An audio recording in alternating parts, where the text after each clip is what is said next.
டெல்லியில் முதலமைச்சர் அரவிந்த் கெஜ்ரிவாலின் மனைவி சுனிதா கெஜ்ரிவால் வாகன பேரணி மூலம் தீவிர பிரச்சாரம் மேற்கொண்டு வருகிறார். இது தொடர்பான விவரங்களை செய்தியாளர் ரமேஷ்குமார் வழங்க கேட்போம். ரமேஷ்குமார் வணக்கம். இந்த பிரச்சாரம் தொடர்பான விவரங்களை பதிவு பண்ணலாம். ரமேஷ்குமார் வணக்கம். டெல்லியில் ஆம் ஆத்மி கட்சியின் வேட்பாளர்களுக்கு ஆதரவாக களத்தில் குதித்துள்ளார் முதல்வர் அரவிந்த் கெஜ்ரிவாலின் மனைவி சுனிதா கெஜ்ரிவால்.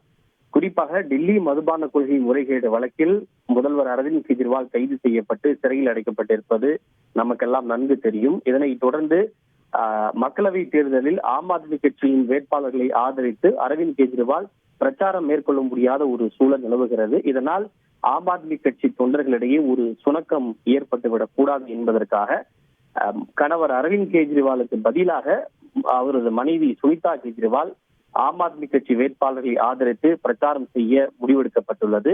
அதன் தொடர்ச்சியாக கிழக்கு டெல்லி மக்களவை தொகுதியில் போட்டியிடும் ஆம் ஆத்மி கட்சியினுடைய வேட்பாளர் குல்தீப் குமாரை ஆதரித்து சுனிதா கெஜ்ரிவால் தற்போது சாலை பேரணியை மேற்கொண்டிருக்கிறார்.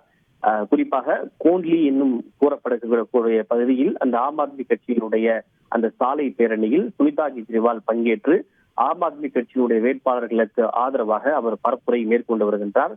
திறந்த வாகனத்தில் நின்றபடி ஆம் ஆத்மி கட்சியினுடைய தொண்டர்கள், பொதுமக்கள் மற்றும் நிர்வாகிகளை பார்த்து கரங்களை கூப்பி கையசைத்து அவர் ஆம் ஆத்மி கட்சி வேட்பாளருக்கு ஆதரவாக அவர் பிரச்சாரம் மேற்கொண்டு வருகின்றார். இதில் ஏராளமான ஆம் ஆத்மி கட்சியை சேர்ந்த தொண்டர்கள், நிர்வாகிகள் மற்றும் பொதுமக்கள் பலரும் பங்கேற்றிருக்கின்றனர். அந்த சாலை பேரணியில் பங்கேற்றிருக்கக்கூடிய தொண்டர்கள் அனைவரும் கைகளில் அரவிந்த் கெஜ்ரிவாலுடைய சின்னமான அந்த துடைப்பம் சின்னத்தை ஏந்தியபடியும் ஆம் ஆத்மி கட்சியினுடைய கொடிகளை ஏந்தியபடி அவர்கள் முழக்கங்களை எழுப்பி வருகின்றனர்.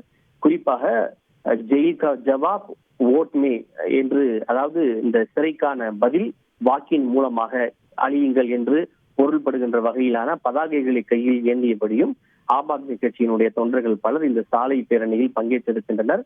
தொடர்ச்சியாக ஊர்வலமாக அவர் சென்றபடி இந்த சாலை பேரணியில் பங்கேற்று ஆம் ஆத்மி கட்சி வேட்பாளர்களுக்கு ஆதரவாக அவர் பரப்புரை மேற்கொண்டு வருகின்றார். விவரங்களுக்கு நன்றி ரமேஷ்குமார். செய்திகளை உடனுக்குடன் தெரிந்து கொள்ள உடனே சப்ஸ்கிரைப் பண்ணுங்க.